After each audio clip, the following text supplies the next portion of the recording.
প্রস্তুতি, তোর বাবা এই এলাকার ডন। বাবা তুমি কি একে চেনো? না। তাহলে একে বাড়ি নিয়ে চলো, সুস্থ করে জানতে হবে কেন তোমাকে মারতে চাইছে। ঠিক আছে, তাই চল। প্রস্তুতি, আজ তো 1 মাস হয়ে গেল, ওর কি জ্ঞান ফিরেছে? না বাবা, টানা 1 মাস তোমার সেবা করতে করতে আমি যে তোমাকে ভালোবেসে ফেলেছি। আমি প্রতিজ্ঞা করছি তোমাকে যদি না পাই এই জীবনে আমি বিয়েই করবো না। আমি কোথায়? তুমি আমার শোবার ঘরে। আমি তোমাকে ভালোবেসে ফেলেছি, তুমি কি আমার প্রেম প্রস্তাবে রাজি? না, আমি বিবাহিত।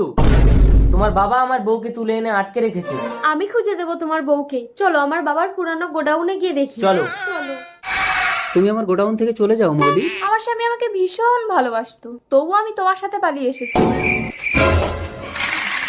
শুধু তোমার টাকা আছে বলে তাই, কারণ আমি জানতাম আমার ভিখারি স্বামী কখনো আমার স্বপ্ন পূরণ করতে পারবে না। বাহ মৌলি বাহ। আমিও আপনাকে ভুল বুঝেছিলাম, ক্ষমা করে দেবেন আমার।